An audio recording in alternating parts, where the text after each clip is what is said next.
Hi again, it's Maria, insightfulastrology.com.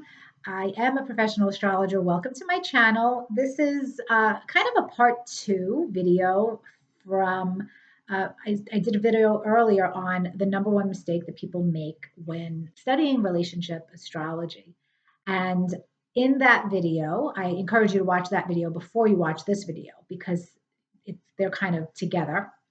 But in that video, I talk about how important it is before you study the complexities of two people's charts together, how important it is to uncover a person's individual capacity to relate, the tone of how they relate, how do they operate, what type of energy are they really craving and seeking in relationship, and how are they likely to express themselves in relationship. So that was covered in the first video, which I will link in this description box and somewhere up here, so you can check that out if you haven't.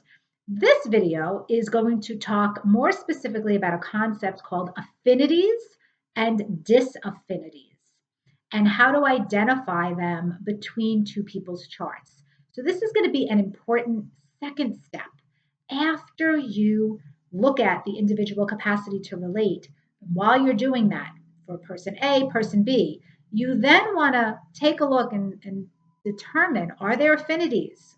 Are there points in these people's charts where they would identify with each other, where they would immediately connect and relate and just get each other? Versus are there disaffinities where one person has a dramatic temperament that leans towards one mode of expression and another person has quite the opposite? So that would be a disaffinity. And again, it's taken from this book. So it is Stephen Arroyo's book on relationships and life cycles. It is one of the textbooks that I use when I teach my relationship astrology class over at insightfulastrology.com. And of course, if you want to know more about my classes, I have a whole astrology school. I've had it for many years over on my website. I teach classes that are personalized using my students' birth charts in homework assignments and lesson plans. And I give unlimited email support. I am your only teacher and advisor, so I become your mentor, and you join my astrology family when you take one of my classes. So go to my website, look at the classes, see if any of them are right for you, because you can really learn astrology the correct way when you get proper instruction from a teacher that you resonate with. If you enjoy how I communicate the astrological content in my videos, then you probably would find me to be very compatible as an instructor. So that's one way for you to decide who's the right astrology teacher for you. So let's talk about this concept of affinities versus disaffinities. And, we have determined the person's individual capacity to relate. Okay. So let's say you have one person chart where you're looking and you're seeing, all right, they were born with Venus square Saturn. So Venus is square Saturn in person A's chart.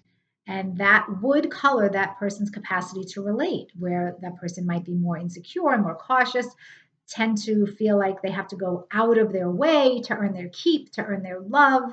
And that can set up a pattern for some Venus Saturn people of kind of over giving or withholding, okay, one or the other at various points. But there's a capacity to relate that could be blocked in some way. It's not easily expressed, and there's like a bit of a wall that you would have to get past if someone has this square of Venus to Saturn.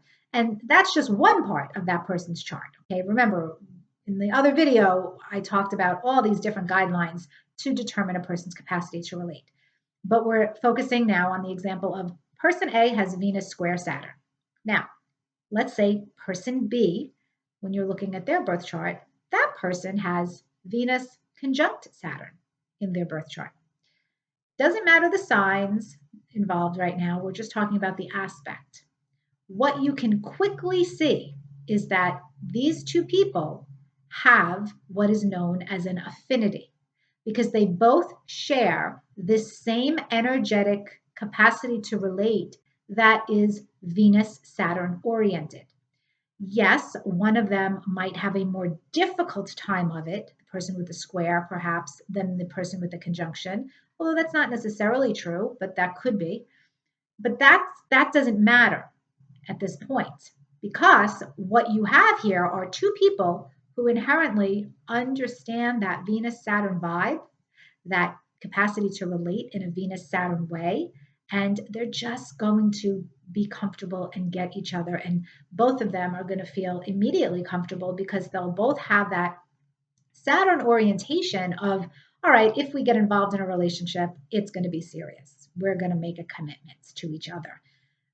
No matter how hard things get, we're going to do the work. That's the Venus Saturn archetype in general. Okay. So you see, for those two people, that would be a beautiful affinity. Now, let's flip the script a little bit. Let's shake things up.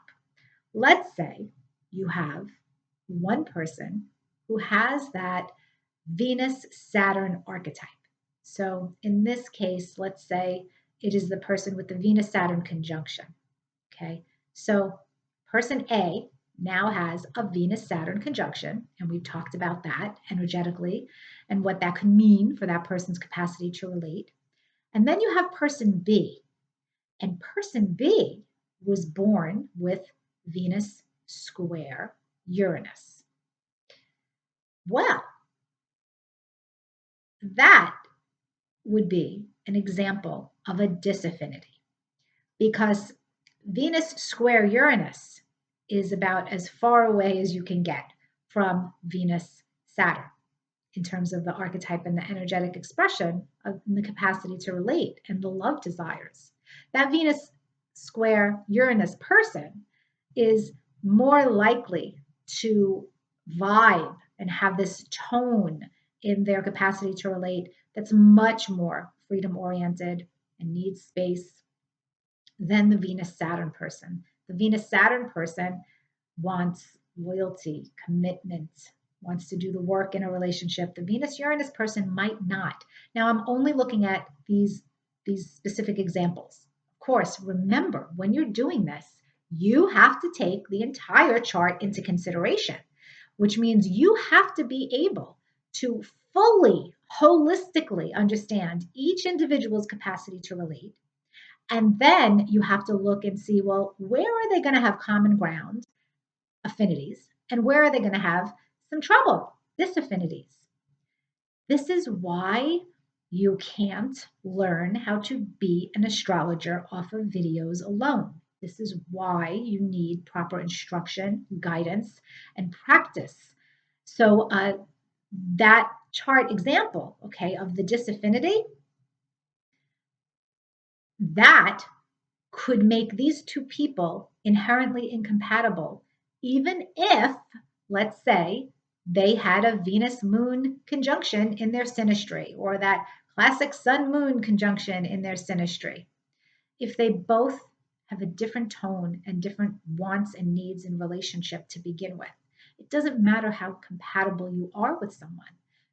Now, the truth is we are all like onions. There are layers to us, right? None of us are just one dimensional. So it's not going to be just one affinity or one disaffinity that you're looking at.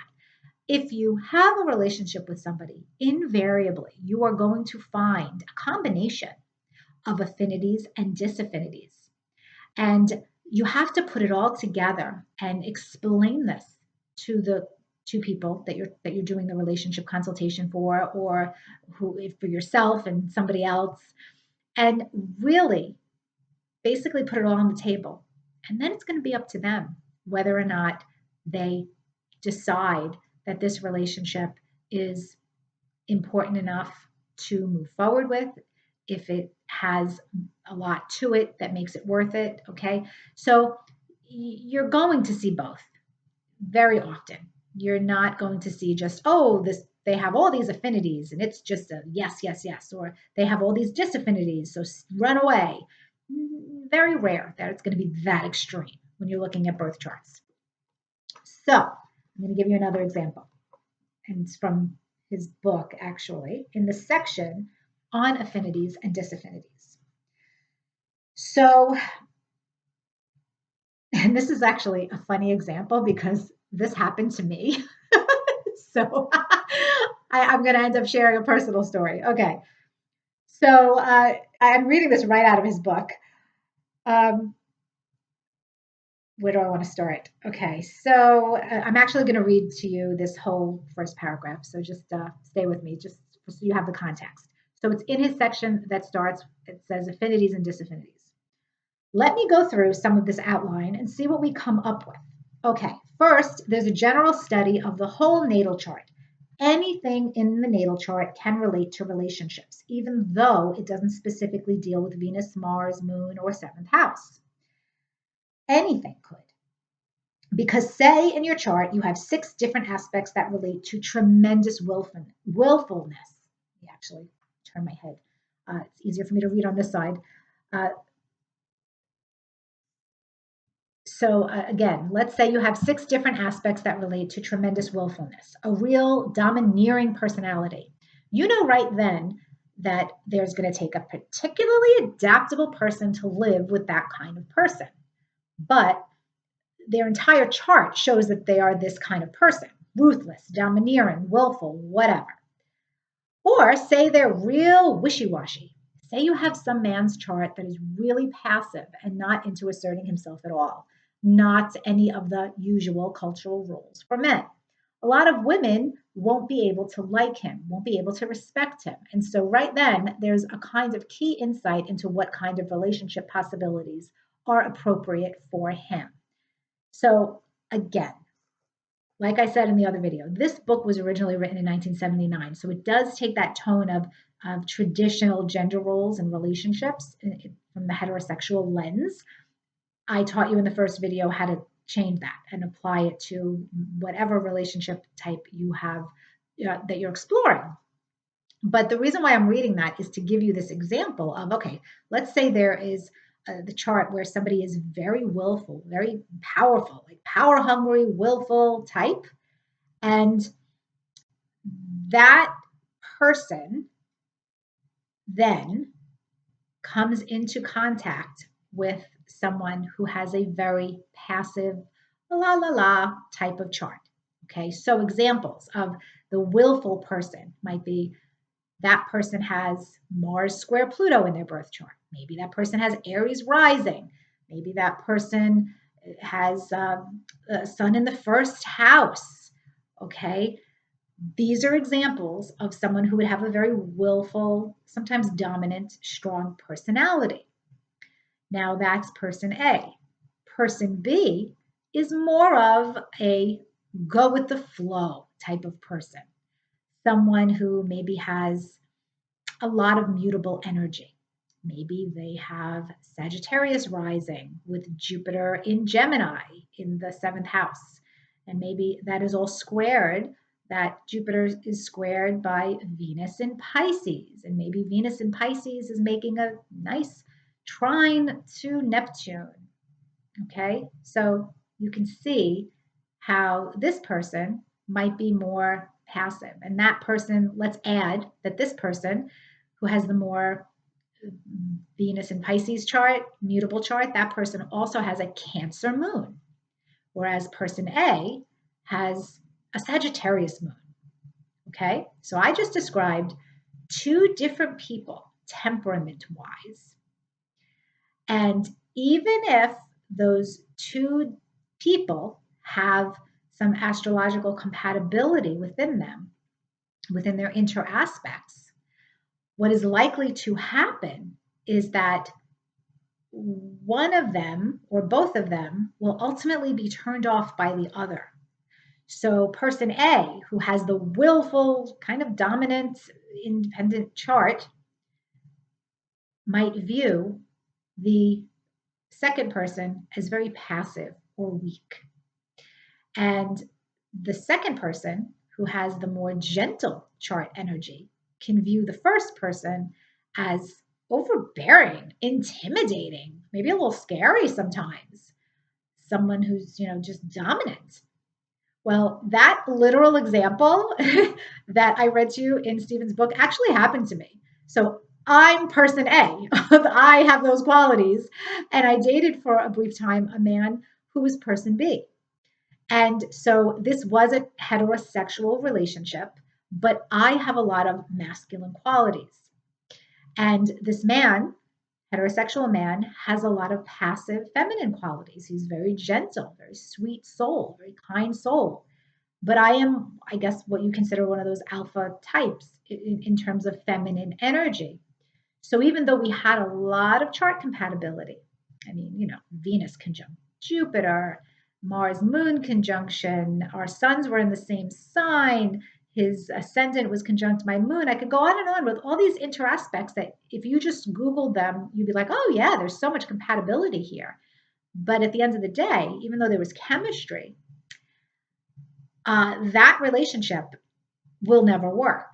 We have become friends. We are much better off as friends because I feel that for me and for what I need and my capacity to relate, he's not strong enough to handle somebody with my energy. I need somebody who is on that same level and temperament as me in that respect. He, on the other hand, requires somebody that is more compatible with his energy, that peaceful, gentle, soft touch. So we're better off as friends, despite any indicators of compatibility we might have. So that's a really strong example of a disaffinity and how, regardless of compatible aspects and any other affinities that we might have shared, because that was the overall tone of our charts, that's a huge disaffinity. Now, in that example, we also had affinities. So, affinities where we were both Venus Saturn people. He had Venus conjunct Saturn, I have Venus square Saturn. So, we both have that affinity. We're both Venus Neptune people. We both have a trine between Venus and Neptune in our charts. We both have a Venus Uranus signature where I have Uranus on the seventh house cusp. He has a Venus Uranus opposition. So we have all those affinities, but at the same time, there's that big disaffinity in terms of the holistic energy of the chart. So you really need to take that into consideration. Another example that's very simple from his book of an affinity would be let's say one person has the sun conjunct moon in Scorpio, and the other person has Mars conjunct Pluto on the ascendant. Well, those two people are going to be very Plutonian types, and they may get along. They may just really get each other. Okay. So, another example, that's an example of an affinity, right? Somebody who has Mars conjunct Uranus in the chart. Person A has Mars conjunct Uranus, person B has Mars Uranus square, or even a trine. That's an example of an affinity. See, I hope you guys are getting this, to compare this in your charts, to really see this for yourself. I will say, like, another example, when you look at the overall tone and flavor of two people's charts, one person may be extremely like close, clingy, cuddly, relationship oriented, and another person may not be that way, may really require a great deal of space. So my longest non-traditional relationship after my marriage, an affinity that we share is that we both have Uranus in the seventh house. So for me, Uranus is right on the descendant, and for this person, Uranus was just in his seventh house. And that is an archetype for when you connect it to the person's capacity to relate. That is somebody who requires a great deal of breathing room in relationships and who thrives in a non traditional relationship situation. And another affinity that we had was Venus Pluto. He had the square, I have the opposition. So we have that affinity, even though those are both difficult aspects. Okay, in the natal chart individually, Venus square Pluto or Venus opposite Pluto, that's difficult to deal with because we both have it energetically and we vibe that way. That became a point of affinity and natural understanding with each other.